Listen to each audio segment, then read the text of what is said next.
विज्ञान से जुड़ी नवीनतम वीडियो को देखने के लिए चैनल की सदस्यता लेना ना भूलें और विज्ञान से संबंधित सभी वीडियो पर जानकारी लेने के लिए बेल आइकन जरूर दबाएं।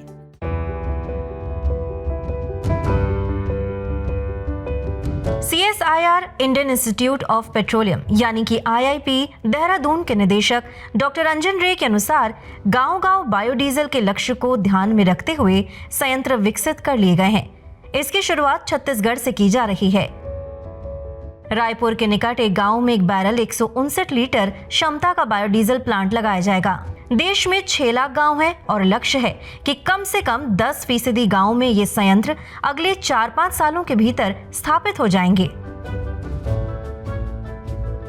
इसके अलावा एक 5 लीटर क्षमता का छोटा संयंत्र भी विकसित किया गया है। इसे साइकिल में फिट करके पैडल की ताकत से संचालित किया जा सकता है।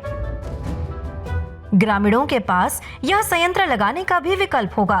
उन्होंने कहा कि इस योजना के जरिए एक रिफाइनरी से पैदा होने वाली डीजल के बराबर बायोडीजल ग्रामीण क्षेत्रों में ही तैयार करने की योजना है। इससे गांव में रोजगार बढ़ेगा।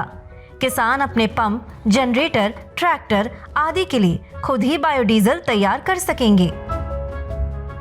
उन्होंने कहा कि ऐसे 400 से अधिक पौधों की पहचान की गई है जिनसे बायोडीजल तैयार हो सकता है। गांव में बायोडीजल संयंत्र लगने से इन पौधों की खेती को भी प्रोत्साहन मिलेगा। गांव-गांव बायोडीजल कार्यक्रम को लेकर क्या तैयारियां की जा रही हैं, इसमें मैं कहना चाहूंगा कि सबसे जरूरत यह है कि हर गांव में क्या संसाधन है बायोडीजल बनाने का, उसको समझना बहुत आवश्यक था। तो हम लोगों ने देखा है कि हमारे देश में हर एक डिस्ट्रिक्ट में, हर एक इलाके में कोई ना कोई लोकल पेड़ होते हैं जिसमें से तेल के बीज होते हैं, और जहां पे ऐसे पेड़ नहीं हैं वहां पे आसानी से दूसरे या तीसरे फसल के तहत हम लगा सकते हैं कुछ बीजें, जैसे कि नाइजर, कैमेलिना या सरसों परिवार के पौधे होते हैं जो 3 से 4 महीने में फसल दे देते हैं। और पेड़ जो हैं, जत्रोफा की तो पहले ही बात हो चुकी है देश में बहुत बारी, परंतु करंज, साल, महुआ, नाहौर, जंगली एप्रिकॉट, ऐसे बहुत सारे पेड़ हैं देश के कोने कोने में जिसका हम इस्तेमाल कर सकते हैं। तो पहला काम चल रहा है कि हर एक गांव में हम पता करें कि आसपास के कौन से पेड़ हैं।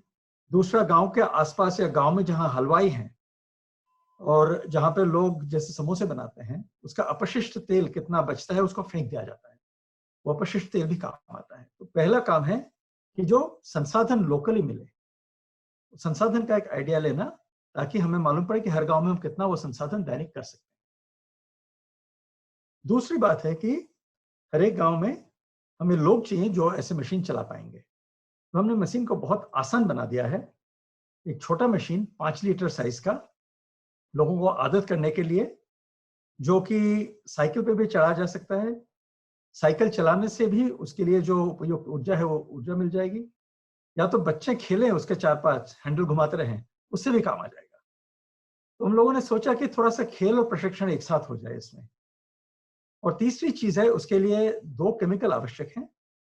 फिलहाल उसका सप्लाई हम IIP से ही करेंगे, परंतु देश में मेथनॉल इकोनॉमी की बात चल रही है, और जैसे ही मेथनॉल इकोनॉमी व्यापक होता रहेगा, हर गांव में इन 2 केमिकल से एक केमिकल है मेथनॉल, वो आसानी से उपलब्ध हो जाएगा। CSIR ने पौधों के बायोडीजल में इस्तेमाल के बाद उत्पन्न होने वाले कचरे के इस्तेमाल की भी तकनीक विकसित की है, जो अतिरिक्त आय का जरिया बनेगा। उन्होंने कहा कि एक बैरल बायोडीजल उत्पादन का संयंत्र 5-6 लाख रुपए में स्थापित हो सकेगा, जबकि 5 लीटर के संयंत्र की कीमत 20 से 25 हजार के बीच रहने की संभावना है। पंप और जनरेटर 100% बायोडीजल से चलाए जा सकते हैं, जबकि ट्रैक्टर में 20% तक मिलाया जा सकता है। बायोडीजल की उपलब्धता बढ़ने पर ट्रैक्टरों के इंजन में बदलाव के लिए भी कंपनियों को कहा जाएगा।